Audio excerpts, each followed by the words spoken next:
अपने पसंदीदा शो के फुल एपिसोड देखने के लिए अभी डाउनलोड करें दंगल प्ले ऐप।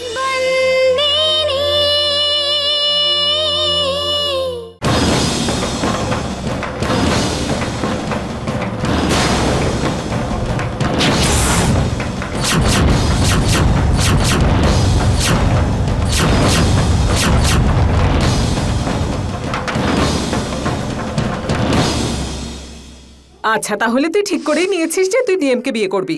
হ্যাঁ, কেন? কি হয়েছে? না, কিন্তু তুই ওকে কি করে বিয়ে করবি? ওর সঙ্গে তো আমার বিয়ে হবে। না মানে আমার অধিকার আগে, ও আমার ভালো বন্ধু। আচ্ছা, এক মিনিট। হ্যাঁ, তোমার যতই ভালো বন্ধু হোক না কেন, কিন্তু প্রপোজ ও আমাকেই করেছে, তাই বিয়ে তো আমি ওকেই করব। আচ্ছা আচ্ছা, ঠিক আছে, তুই বিয়ে করে নে। বিয়ের পরে বুঝবি কত ধানে কত চাল। কিন্তু হ্যাঁ, বিয়ের পর ওকে একদম বিরক্ত করবি না। আচ্ছা ঠিক আছে, করব না। আজকে আবার লেট হচ্ছে, তাড়াতাড়ি চল। বাবা, আমি তো ভুলেই গেছিলাম, তাড়াতাড়ি চল। আরে এ তো হুবহু সুভদ্রার মতো দেখতে। হ্যাঁ রসিক, ভগবানের লীলা খেলা দেখো, এ তো একেবারে যেন সুভদ্রা।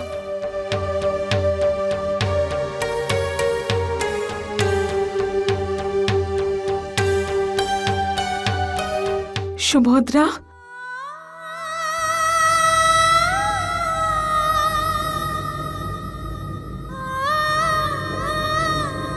আপনি?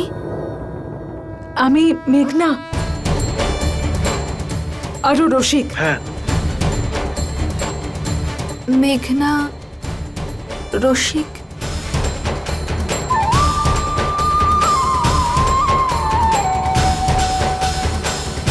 আমার কিছু মনে পড়ছে না। আপনি শুয়ে পড়ুন। আপনি এখন এসব কথা নিয়ে এত ভাববেন না। মেঘনা দিদি, ডাক্তারবাবু বলে গেছেন ওনাকে জোর করে কিছু মনে না করাতে। এতে ওনার শরীরের অবস্থা আরো খারাপ হতে পারে। আচ্ছা ঠিক আছে। ঠিক আছে।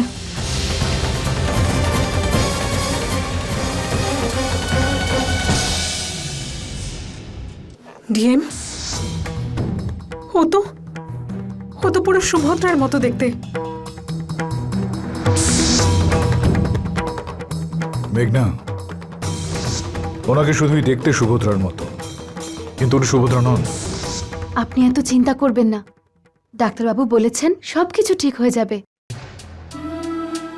নিজেই কিছু বুঝতে পারছি না।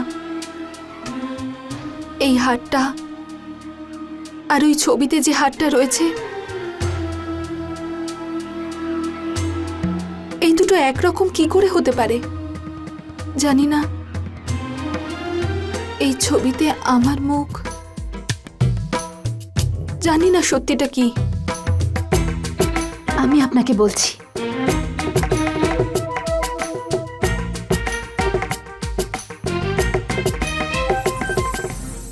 এই দেখুন,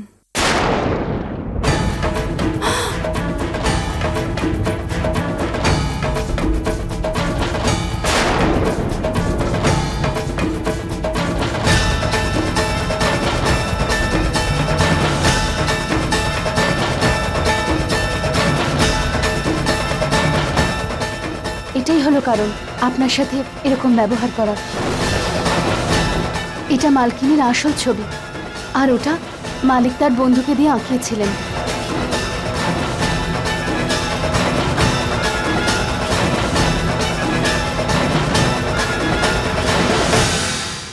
হার, বিবাহ, এই সব কথা জানার পরেও তুমি বলবে যে ও সুভদ্রা বৌদি নয়?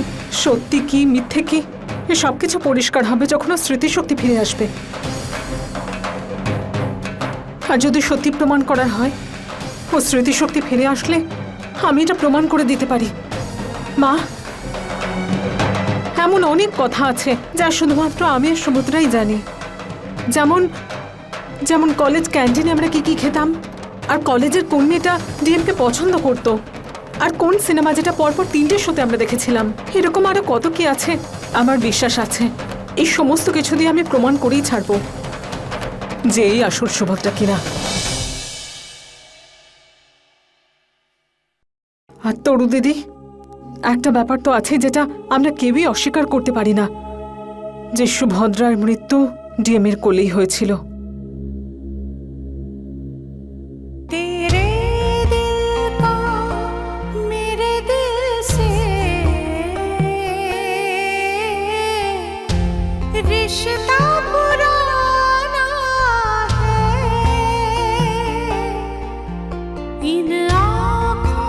আপনার এই গানটা শুনে কি কিছু মনে পড়ছে? একটু ভেবে দেখুন তো। এই মূর্খ,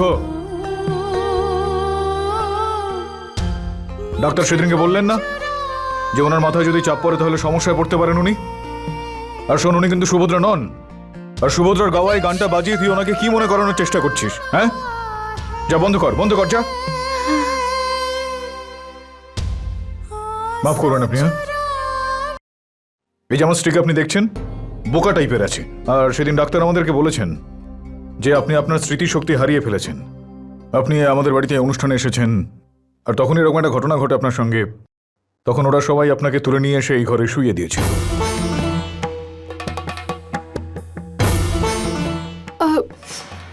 আমার সত্যি খুব ভুল হয়ে গেছে। আমার এখানে আসাটা উচিত হয়নি। আরে না না, কোনো ব্যাপার না, এটা নিয়ে ভাববেন না। আসলে আমার শুধু এইটুকুই মনে আছে যে আমি আপনার রিসেপশনে এসেছিলাম, তারপর আমার আর কিছু মনে নেই। আমি এখন আশ্রমে ফিরে যেতে চাই। আপনারা আমার জন্য যা যা করলেন তার জন্য আমি সত্যি কৃতজ্ঞ। নমস্কার। আরে না, এভাবে আপনাকে কি করে যেতে দিই? আপনার শরীর খারাপ এই মুহূর্তে, তাই আপনি বিশ্রাম নিয়ে আগে সুস্থ হয়ে উঠুন, তারপরে যাবেন না হয়।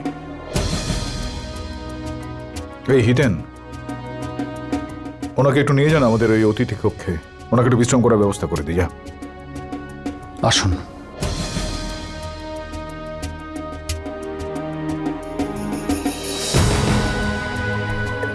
পুরো মূর্খ তুই একটা, কি যে বলি।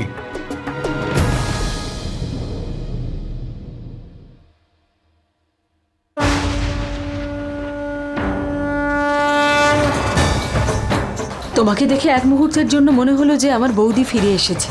ধর্মরাজের প্রথম স্ত্রী সুভদ্রা ও বিভা, যার নাম তোমার মনে ছিল।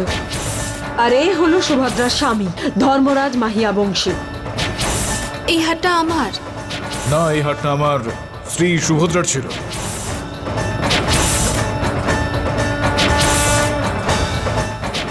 এটা আসল ছবি মালকিনের, আর ওটা মালিক তার বন্ধুকে দিয়ে আঁকিয়েছিলেন। আর শোন, উনি কিন্তু সুভদ্রা নন। আর সুভদ্রার গাওয়া এই গানটা বাজিয়ে তুই ওনাকে কি মনে করানোর চেষ্টা করছিস? আপনি আমাদের বাড়িতে অনুষ্ঠানে এসেছেন, আর তখন এরকম একটা ঘটনা ঘটে আপনার সঙ্গে। তখন ওরা সবাই আপনাকে তুলে নিয়ে এসে এই ঘরে শুইয়ে দিয়েছে।